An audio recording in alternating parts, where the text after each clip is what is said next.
Good evening sir. आज हम आपके साथ जुड़े हैं चर्चा करने के लिए। बीजेपी ने जो 195 सीटों पे नाम जाहिर करे हैं लोकसभा चुनाव के कैंडिडेट्स के, उनमें 15 सीटों पे गुजरात के कैंडिडेट्स अनाउंस हुए हैं।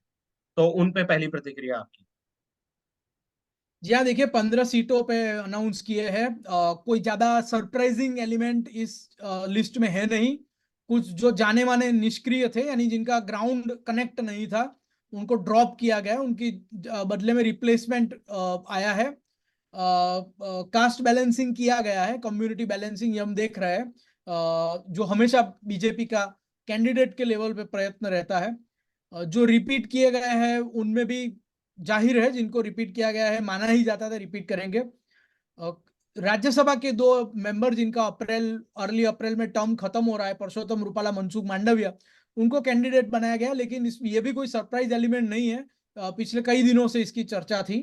और कुछ फ्रेश फेसिस आए हैं, वैसे कम ही है। आज के जो 15 हाँ, की जो लिस्ट आज आई की उसमें फ्रेश लिस्ट में फेसिस। तीन ही जी फ्रेश फेसेस हैं, जो कि जी एक तो दिनेश भाई मकवाना अहमदाबाद वेस्ट की सीट से, और डॉक्टर रेखाबेन हितेश भाई चौधरी बनासकाठा की सीट से, और राजपाल सिंह महेंद्र सिंह यादव पांच महल की सीट से। ये तीन नए नाम बीजेपी ने आज जी। न्यू फेसेस अनाउंस करे हैं। तो इन पे आपका रिएक्शन। तो रेखाबेन जो है वो गलबाबाई चौधरी, जो बनास डेयरी के संस्थापक स्वर्गस्थ है, उनकी पौत्री है। और रेखाबेन मैथमेटिक्स पढ़ी है, और डॉक्टर है, डॉक्टरेट है, और प्रोफेसर है। She is professor by profession. और यानी शिक्षित महिला है, चौधरी समाज से आती हुई। फैमिली बैकग्राउंड देखें तो गलबाबाई की पौत्री, यानी बनास डेयरी, इतनी बड़ी डेयरी, उसके स्थापक की पौत्री, यानी उस तरह से भी काफी वजनदार नाम है। और रेखाबेन के जो हस्बैंड है, वो बीजेपी में मोरबी डिस्ट्रिक्ट के इंचार्ज है।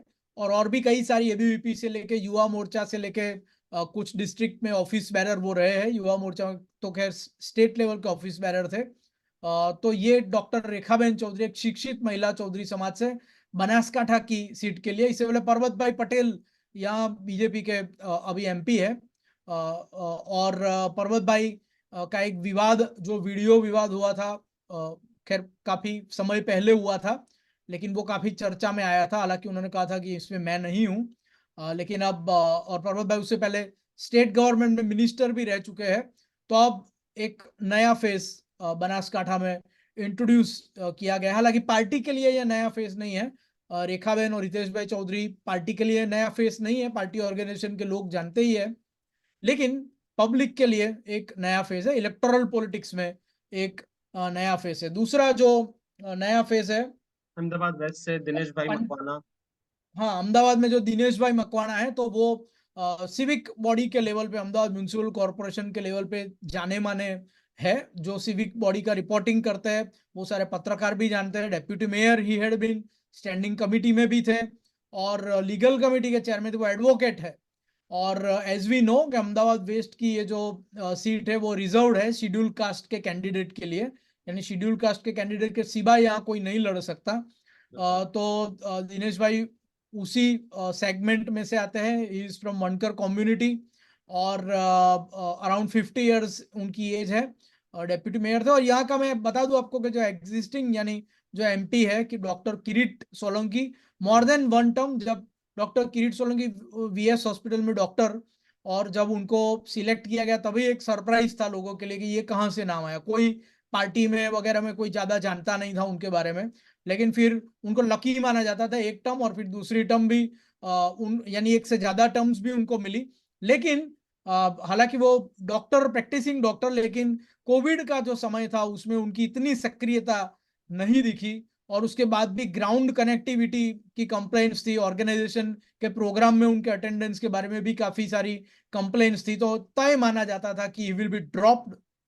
बिल्कुल और बिल्कुल। उनको ड्रॉप करके दिनेश मकवाना को लाया गया है। वो पढ़ाई से एलएलबी है, बीए एलएलबी है, 54 ईयर की उनकी एज है। नरोड़ा विस्तार से दिनेश भाई आते हैं।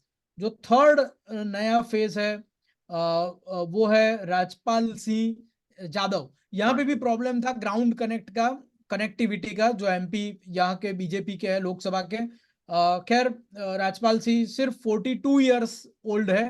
पॉलिटिक्स में काफी यंग एज मानी जाती है, काफी यंग एज मानी जाती है।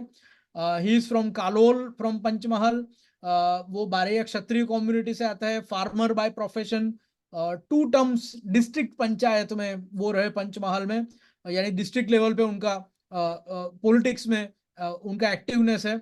और स्टेट एग्जीक्यूटिव के मेंबर हैं गुजरात बीजेपी के। एक्स प्रेसिडेंट है डिस्ट्रिक्ट, यानी डिस्ट्रिक्ट प्रेसिडेंट भी रह चुके हैं जिला पंचायत के। So this is Rajpal Singh Yadav. Local BJP में ये भी एक नया नाम नहीं है, लेकिन पंचमहल के बाहर इलेक्टोरल पॉलिटिक्स में ये हम सब के लिए एक नया नाम है। तो हाँ, ये क्योंकि 3 पंचमहल नए में चेहरों तो की बात। देखा जाए तो 24 इयर्स का इनके पास एक्सपीरियंस है जी पार्टी के अंदर। तो एक जी। पुराना नाम कह सकते हैं हम, पर उम्र के हिसाब से पॉलिटिक्स में एक नई युवा नेता इनको बिल्कुल कहा जाएगा। सर, अब मैं आपसे जानना चाहूंगा कि दोनों ही केंद्रीय मंत्रियों को लोकसभा टिकट दिया गया है राज्यसभा से। ये जो चुनाव गए, राज्य स्तरीय चुनाव में बीजेपी के इलेक्शन कैंपेन में उनका काफी अच्छा खासा योगदान रहा। तो क्या उसको देखकर उनको उस तरह से लोकसभा में उतारा जा रहा है?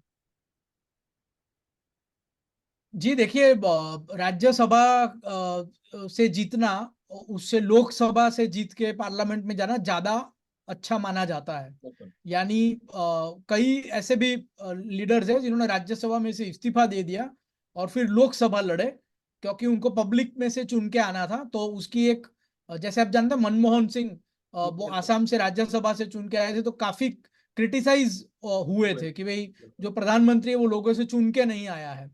तो लोगों में से चुन के जाना, ये इट्स कंसिडर, दिल्ली का जो पॉलिटिकल सर्कल है उसमें उसका अपर हैंड रहता है। तो इट्स गुड कि ये दोनों की राजकीय पॉलिटिकल करियर के लिए अच्छा है कि वो इलेक्टोरल पॉलिटिक्स में आएंगे, पब्लिक के बीच में आएंगे, चुन के जाएंगे। तो इट्स गुड फॉर उनके पॉलिटिक्स के लिए। ये एक उनका अपर स्टेप होगा ये जो 2 सीट्स है उसमें पटेल कैंडिडेट्स जनरली लड़ते हैं। मोहन भाई कुंडारिया है और वहां पे भी पोरबंदर में भी पटेल कैंडिडेट है। तो ये जो आज की जो 15 मेंबर्स की लिस्ट है उसमें कम्युनिटी का, कास्ट का बैलेंसिंग भी किया गया है। ये 2 जो लोकसभा से लड़ेंगे तो सरप्राइज एलिमेंट इसलिए नहीं है क्योंकि काफी दिनों से ये चर्चा थी, और दिल्ली में से तो दिल्ली के जो पॉलिटिकल रिपोर्टर है वो तो बढ़ चढ़ के कह ही रहे थे कि कई सारे राज्यसभा के मेंबर्स बीजेपी के हैं, उनको चॉइस दी गई है कि आप 3 लोकसभा सीट्स के नाम लाइए जहां आप लड़ना चाहते हैं, और फिर पार्टी तय करेगी कि आप इनमें से किस में लड़ेंगे। तो क्योंकि मनसुख मांडविया भावनगर से तो माना जाता था भावनगर से लड़ेंगे, लेकिन वहां पे कोली कम्युनिटी के वोटर्स है, तो फिर ये होता कि कोली की सीट पटेल से रिप्लेस हो जाती, और कम्युनिटी बैलेंसिंग कैंडिडेट के लेवल पे पार्टी करती है हर बार। तो फिर मनसुख मांडविया भावनगर से नहीं लड़ रहे हैं अब। और ये पोरबंदर और राजकोट सीट, ये 2 कैंडिडेट्स के लिए पसंद की गई है, जहां पे कास्ट कम्युनिटी जो रिप्रेजेंटेशन था, यानी कि है जो अभी जो लोकसभा के सांसद हैं, उसी का ये रिप्लेसमेंट होगा। तो इसमें कोई सरप्राइज एलिमेंट नहीं है क्योंकि काफी दिनों से ये ऑलरेडी चर्चा में था कि ये दोनों लड़ने वाले हैं। उनकी राज्यसभा टर्म अप्रैल में खत्म होने वाली है, उनकी टर्म रिन्यू नहीं की गई थी इस बार। तो माना ही जाता था और ये जाहिर था, पब्लिक डोमेन में ही ये बात थी कि लोकसभा वो लड़ेंगे। खाली ये प्रश्न था कि कौन सी सीट से लड़ेंगे, तो आज उसका भी निर्णय हो चुका है। बिल्कुल सर। अब मैं सर आपसे कुछ प्रतिक्रिया लेना चाहूंगा कि 10 कैंडिडेट ऐसे हैं जो रिपीट करे हैं भारतीय जनता पार्टी ने। उसमें से कुछ तो नाम स्वाभाविक है कि वो रिपीट होने ही होने थे, जैसे कि नवसारी से बीजेपी के राज्य अध्यक्ष CR पाटिल। वो तो पूरे देश में सबसे ज्यादा मतों से जीत के आते हैं, तो उनका तो वहां से लड़ना तय ही माना जाए। और ऐसे ही मनसुख भाई वसावा को भरूच की सीट से लड़ाया जा रहा है, जो कि एक बड़ी हॉटस्पॉट सीट रहेगी, क्योंकि आम आदमी पार्टी ने भी अपने बिल्कुल कंट्रोवर्शियल फिगर चैतर वसावा को वहां से उतारा है। तो उस पे आपकी क्या प्रतिक्रिया रहेगी? देखिए, मनसुख भाई वसावा का ग्राउंड कनेक्ट बहुत ही अच्छा है, स्पेशली आदिवासी विस्तारों में, और वो मंझे हुए तजुर्बेदार नेता है। और भरूच में पार्टी को, हालांकि मनसुख भाई कुछ कारणों से चर्चा में भी आए थे बीच में, उन्होंने कहा था मुझे इस्तीफा दे देना है, पार्टी को उनको मनाना पड़ा। हाँ। टर्म खत्म होने से पहले ही उन्होंने इस्तीफा देने का अनाउंसमेंट सीधा कर दिया था। हाँ। तो ये थोड़े इश्यूज हैं, लेकिन ये जो ट्राइबल पॉकेट है भरूच का, उसमें पार्टी को ट्रायड एंड टेस्टेड एक लीडर को फिर से मैदान में उतारना था, तो मनसुख वसावा उस हिसाब से परफेक्ट कैंडिडेट पार्टी को लगे हैं। तो उनका एक्सपीरियंस भी मैटर करेगा, उनका तजुर्बा, उनका ग्राउंड कनेक्ट भी मैटर करेगा। और भरूच में मनसुख वसावा इतने टर्म से जीतते आए हैं, काफी काफी काफी सालों से, तो पार्टी ने ट्राइड एंड टेस्टेड नेता को रखा है। सीआर पाटिल जाहिर है सबसे ज्यादा मार्जिन से नवसारी में जीते, गुजरात बीजेपी प्रेसिडेंट, और होपफुली वो यूनियन मिनिस्टर भी बन सकते हैं। अगले 5 सालों में हम ये देख सकते हैं कि उनका एक प्रोग्रेशन हो ऑर्गेनाइजेशन से सरकार की तरफ, और शायद यूनियन मिनिस्टर भी बने। वो हैवी वेट एक तरह से लीडर है नवसारी से, तो इसमें भी कोई सरप्राइज एलिमेंट नहीं है। अमित भाई शाह सबसे सक्रिय एक्टिव एमपी, जो इतने सक्रिय होने के बावजूद, यानी दिल्ली में उनका बहुत ज्यादा उन पे जवाबदारी है, पूरे देश के होम मिनिस्टर है, कॉर्पोरेशन मिनिस्टर है, और बीजेपी में भी जब भी कोई किसी भी स्टेट में कोई क्राइसिस आए, कोई अपॉर्चुनिटी आए, तो अमित भाई उसमें आगे रहते हैं, मुखर रहते हैं। फॉर्मर नेशनल प्रेसिडेंट भी है बीजेपी के, यूपी के पॉलिटिक्स को भी अच्छी तरह से जानते हैं। अलग अलग इलेक्शन आते हैं तो उनकी भूमिका संगठन में भी काफी ज्यादा होती है, हालांकि ऑफिस बेरर नहीं होते, लेकिन उन्हीं की निगहबानी में अलग अलग चीजें होती है पार्टी के अलग अलग स्टेट्स में, जहाँ क्राइसिस हो, अपॉर्चुनिटीज हो, पोल्स हो। और फिर भी ये सब होने के बावजूद अमित भाई करीब करीब हर वीकेंड में उनकी कॉन्स्टिट्यूंसी में होते हैं। हर महीने किसी न किसी शनिवार रविवार को आप देखेंगे कि दर्जनों उद्घाटन और भूमि पूजन के कार्यक्रम वो करते हैं। यहाँ के उनके मत विस्तार की जो विधानसभा विस्तार है उसमें त्योहार मनाते हैं। यहाँ के जो डिस्ट्रिक्ट कलेक्टर है उसके साथ, या फिर अहमदाबाद म्यूनिसिपल कॉर्पोरेशन कुछ एरिया में लागू पड़ता है उनके मत विस्तार में, तो उसके साथ रेगुलरली मीटिंग करते हैं। तो इतने एक्टिव एमपी जिनके पास दिखाने के लिए इतने सारे काम है पिछले 5 साल में जो उन्होंने अपनी कॉन्स्टिट्यूंसी में किए हैं, तो उनका तो बिल्कुल सर्टेन था उनका रिन्यूअल होना, और शायद और भी ज्यादा मार्जिन से अमित भाई इस बार चुन के आएंगे। इसी तरह से पूनम में madam ground connectivity, Vinod Chavda Kutch में, Devsi Chauhan again very active, Patan में रिपीट किया है कैंडिडेट को, भाजपा ने कोई जोखिम नहीं लिया है। पाटन में अगर आप देखें कि विधानसभा विस्तार में आम आदमी पार्टी कांग्रेस के वोट इकट्ठे करे, तो वहां आपको लगेगा कि पार्टी को ज्यादा मेहनत पड़ेगी, ऐसी पाटन सीट है। हालांकि लोकसभा में तो 26 की 26 जीतने के आसार गुजरात में रहते ही है पिछले 2 बार से और इस बार भी, लेकिन पाटन में भी tried and tested candidate, Dahod में भी मजे हुए अनुभवी कैंडिडेट उतारे गए हैं। खेड़ा में देवसी का ग्राउंड कनेक्ट, उनका वर्क, वो भी काफी एक्टिव एमपी है। अमित भाई और सीआर पाटिल के नाम के साथ साथ हम उनका नाम भी ले सकते हैं, अगर एक्टिव एमपीज में देखें जिनका काफी कंट्रीब्यूशन वो गिना सकते हैं पिछले 5 साल अपने कॉन्स्टिट्यूंसी। केंद्रीय मंत्री के रूप में भी वो सक्रिय, सो देवसी चौहान बहुत ही सॉफ्ट नेचर के, और कोई भी आदमी उनको जाके मिल सके ऐसे सुलभ नेता देवसी चौहान।